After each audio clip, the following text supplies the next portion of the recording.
Hi hello అందరికీ నమస్తే. ముందుగా శ్రీ బలభీమను ఛానల్కి స్వాగతం సుస్వాగతం. రెండు తెలుగు రాష్ట్రాల్లో ఉమ్మడి ఆంధ్రప్రదేశ్ మాజీ సీఎం వైఎస్ రాజశేఖర రెడ్డి 75వ జయంతి వేడుకలు ఘనంగా జరుగుతున్నాయి.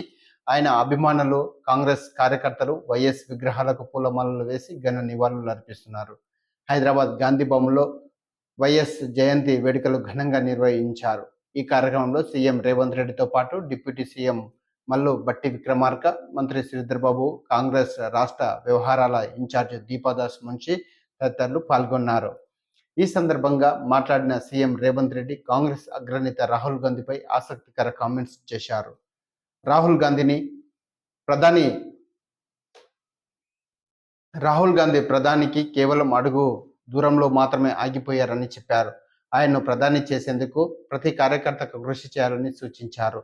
రాహుల్ గాంధీని ప్రధానిగా చూడాలని వైఎస్ఆర్ అప్పట్లో అనేవారని, ఆయన కలలను మనం నిజం చేయాలని అన్నారు. రాహుల్ గాంధీని ప్రధానిగా చేసేందుకు శ్రమించేవారు మాత్రమే నిజమైన వైఎస్ఆర్ని వారసులని రేవంత్ చెప్పుకొచ్చారు. 3 సంవత్సరాల క్రితం సరిగ్గా ఇదే రోజున తాను తెలంగాణ పీసీసీగా బాధ్యతలు చేపట్టినట్లు సీఎం రేవంత్ రెడ్డి మరోమారు గుర్తు చేశారు. ఈ 3 సంవత్సరాల కాలంలో రాజకీయంగా ఎన్నో ఒడిదుడుకులను ఎదుర్కొన్నట్లు ఆయన చెప్పారు. అయినా ఏమాత్రం పట్టు వదలకుండా ప్రజల ఆశీర్వాదంతో అధికారంలోకి వచ్చామని తెలిపారు. ఇదే స్ఫూర్తితో ప్రతి కార్యకర్త కూడా కట్టుగా పనిచేసి రాహుల్ గాంధీని ప్రధానిగా చేసేందుకు శ్రమించాలని రేవంత్ రెడ్డి సూచించారు. అనంతరం మాట్లాడిన డిప్యూటీ సీఎం మల్లు బట్టి విక్రమార్క ఘర్ వాపసీపై కీలక వ్యాఖ్యలు చేశారు. వివిధ కారణాలతో కాంగ్రెస్ పార్టీని వీడిన వారు తిరిగి పార్టీలో చేరాలని అన్నారు.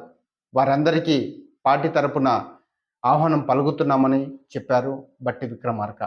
పార్టీ నేతలంతా కాంగ్రెస్లో చేరి పార్టీ బలోపేతానికి కృషి చేయాలని కోరారు. బట్టి వ్యాఖ్యలను సీఎం రేవంత్ రెడ్డి కూడా సమర్థిస్తూ పార్టీ మారిన వారంతా కాంగ్రెస్ పార్టీలో చేరి రాహుల్ గాంధీని ప్రధానిగా చేయాలని సూచించారు. చూస్తూనే ఉండండి శ్రీ బలాభిమన్యు ఛానల్. ఈ ఛానల్ని సబ్స్క్రైబ్ చేయని వారు వెంటనే సబ్స్క్రైబ్ చేయండి.